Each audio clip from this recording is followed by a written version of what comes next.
Doctor Shankaranand Swami ji, doctor NP. Singh ji और सामने बैठे हुए डॉक्टर शंकर कुमार, प्रोफेसर शंकर कुमार सन्याल जी, डॉक्टर टी.पी. सिंह जी और डॉक्टर सत्येंद्र मिश्रा जी, सभी को और जो बैठे हैं सभी नेचुरोपैथी के चिकित्सा प्रेमी और छात्र, इन सभी को मेरा सादर नमन।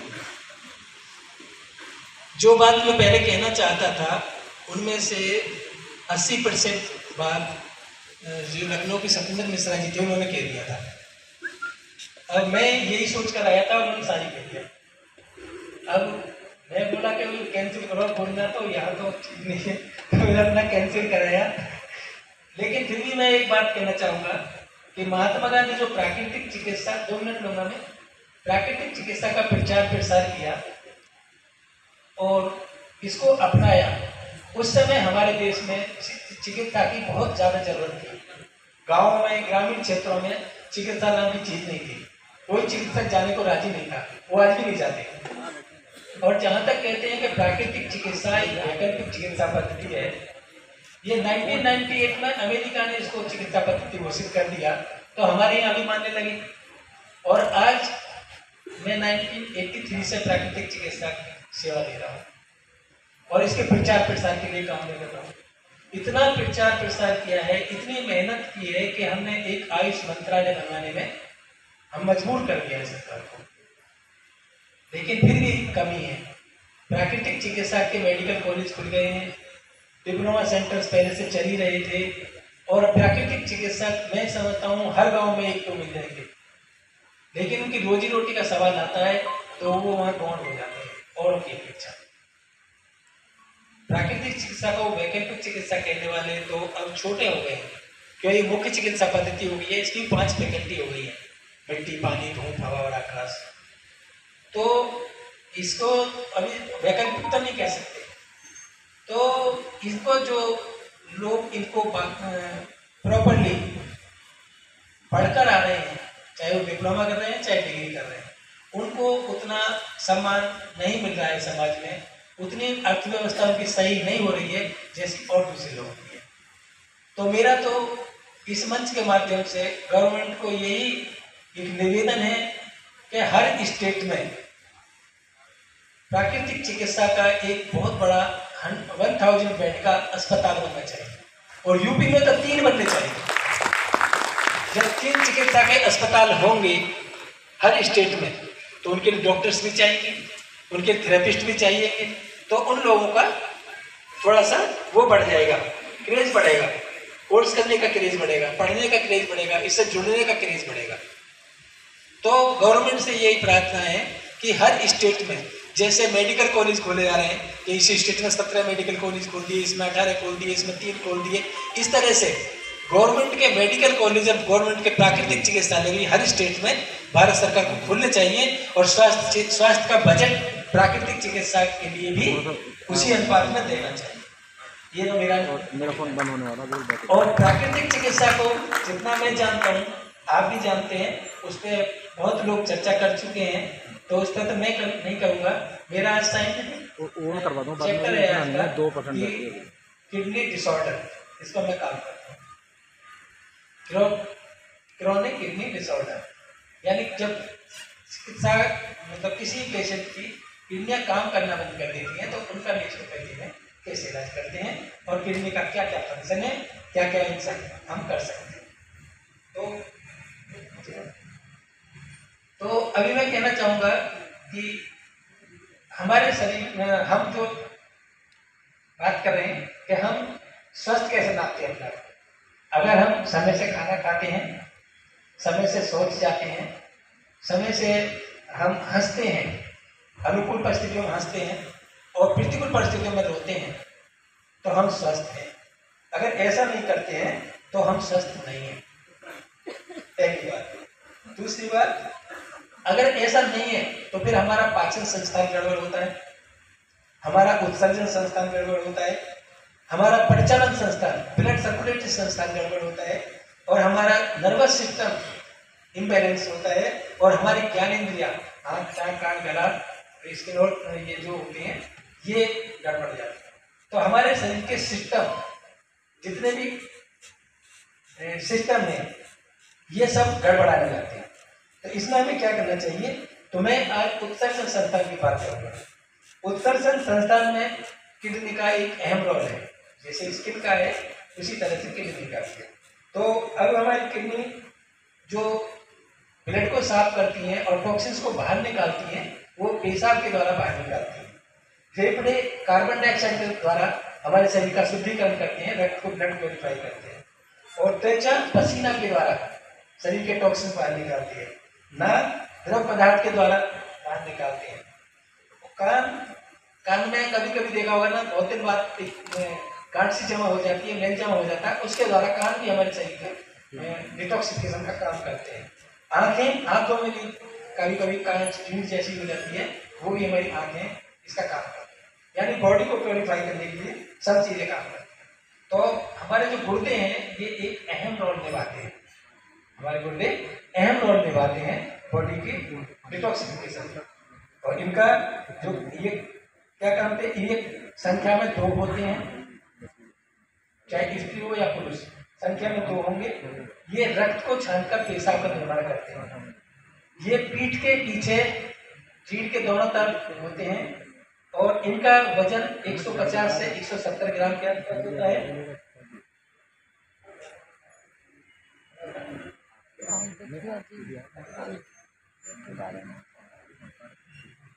गुर्दे से मूत्राशय तक पेशाब को पहुंचाने वाली नली को यूरेटर कहते हैं। इसकी लंबाई 25 सेंटीमीटर की लंबाई बराबर होती है और ये मांसपेशियों की बनी होती है।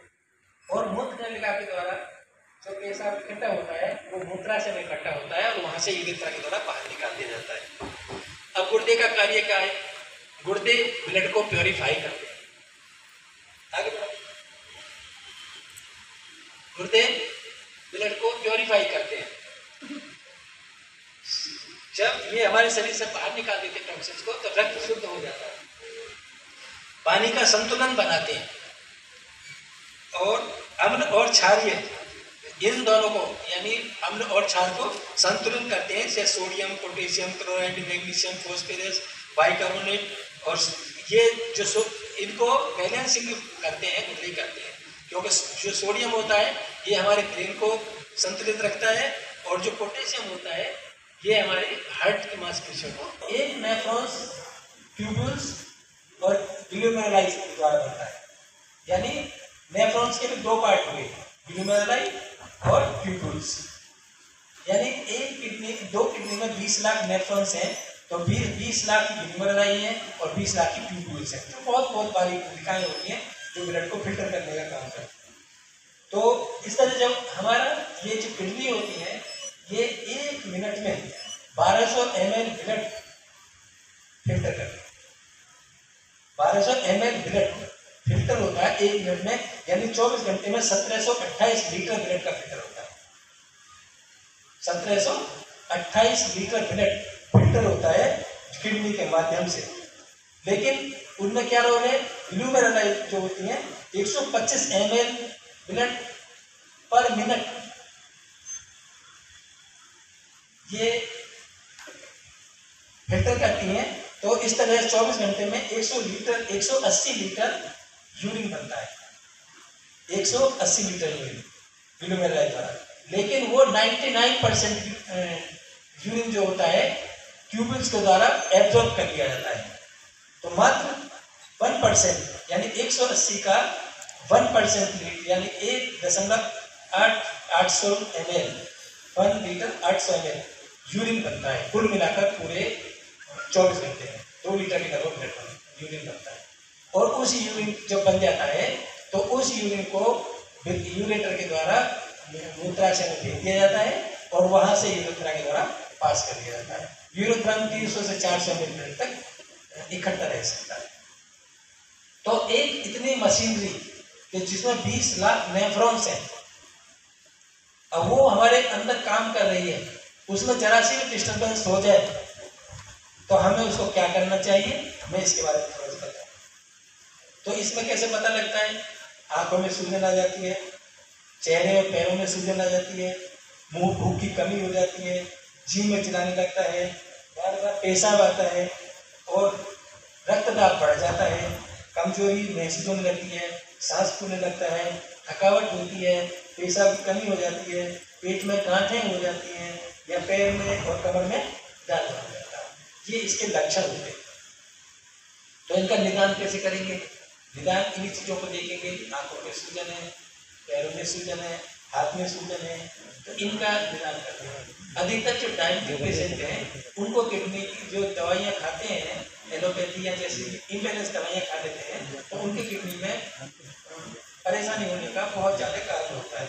या ब्लड प्रेशर की दवाइयाँ खाते हैं, उनको भी परेशानी होने का बहुत ज़्यादा होता है।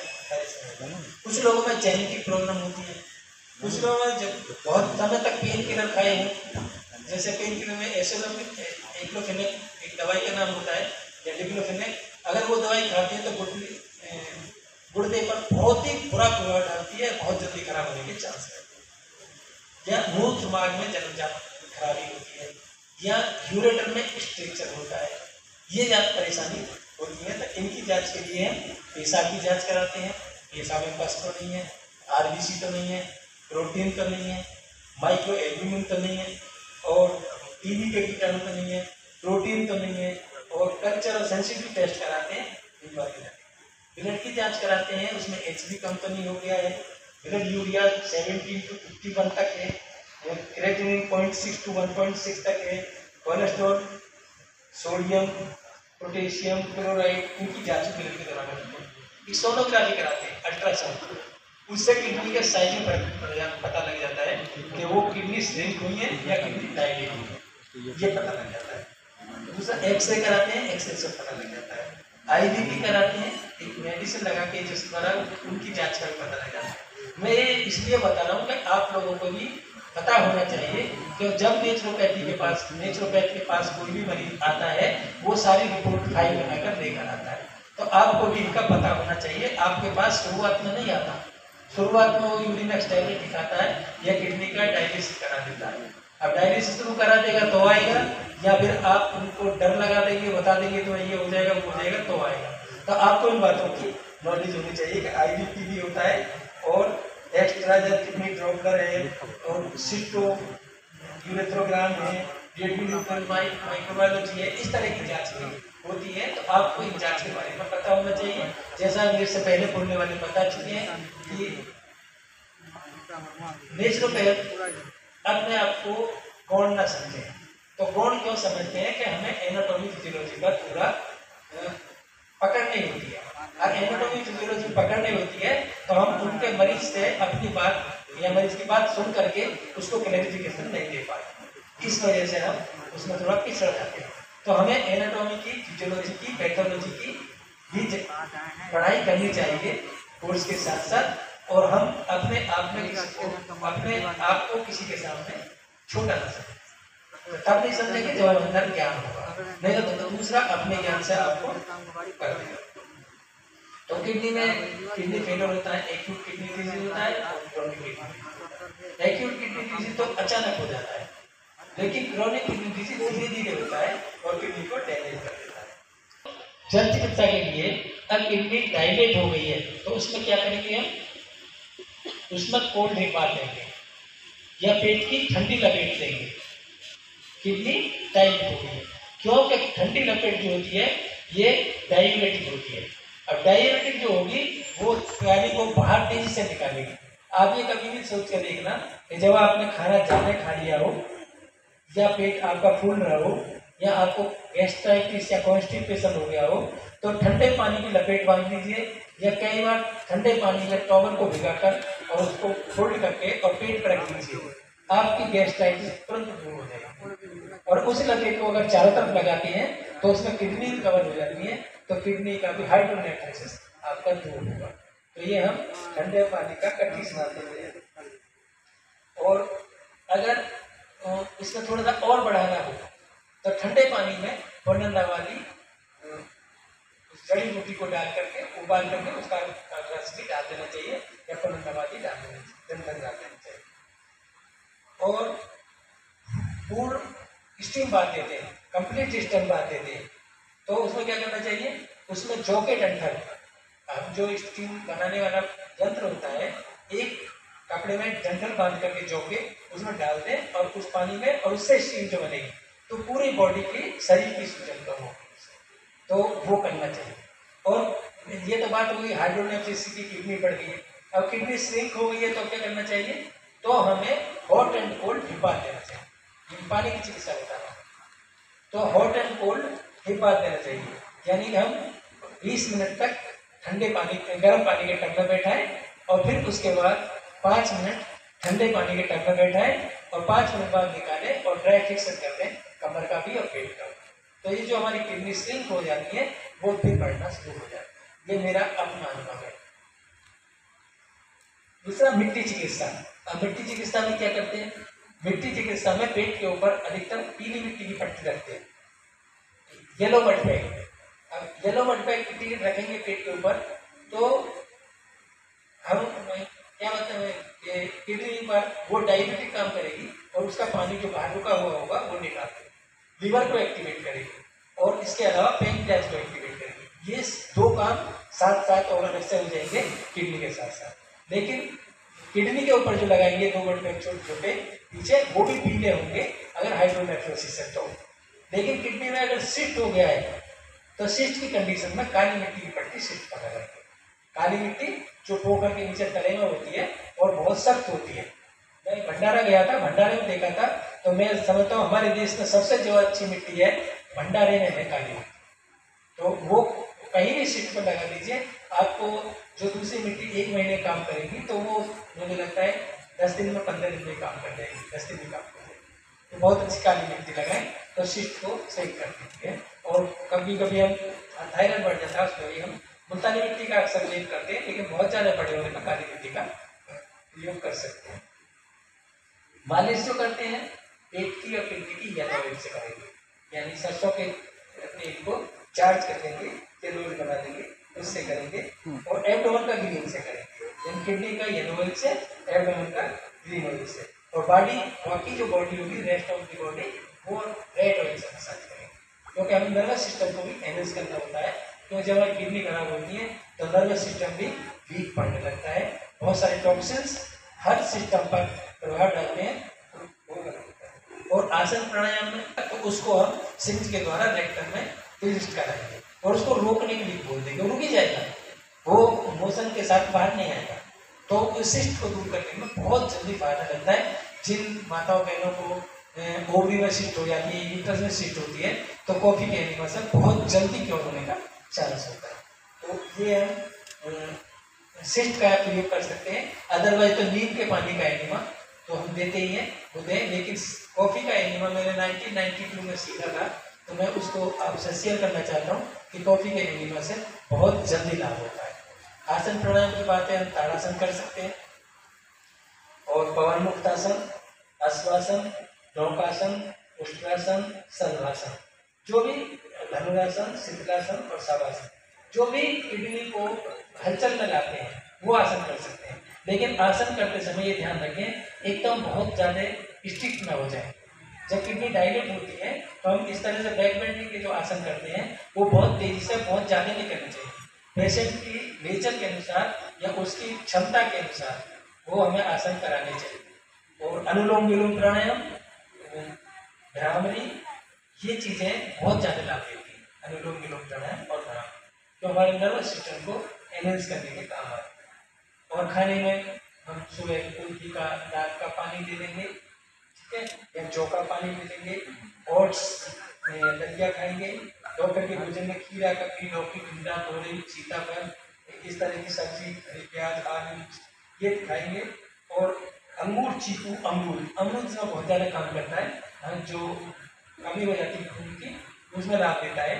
तो अंगूर हम खा सकते हैं और अमरूद खा सकते हैं, और अमरूद के बीज को चबा चबा के खाएं। हाँ, अनार खाते समय ध्यान रखें कि अनार के बीज को न चबाएं, उसके पल्प को ही चूसें और बीज को खा लें, क्योंकि फास्फोरस बढ़ने का चांस रहता है। शाम में हरा पानी पिएंगे और 5 बजे ग्रीन टी ले सकते हैं। और शाम को सभी टोले गिला पन्नट के साथ चपाती 7 बजे तक, और 8 बजे 1 गिलास गर्म पानी।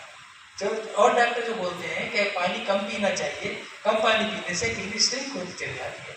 हमें पानी का बाहर निकालने का प्रयोग भी करनी चाहिए और पानी पीना भी उतना मात्रा में चाहिए जितना चाहिए हमारे शरीर को। ज़्यादा भी ना पिए तो कम भी ना पिए। और परहेज में खटाई, कटहल, गोभी, फलियाँ, भिंडी, अरबी पत्ता, राजमा, दालें, छोले, पनीर और जो बासी भोजन और फ्रिज में रखा हुआ भोजन ये ना लें। फ्रिज में रखे हुए भोजन में कार्बन मोनोऑक्साइड का मात्रा बढ़ जाती है तो वो नहीं लेना चाहिए। तो ये हमारी किडनी के ऊपर रहा।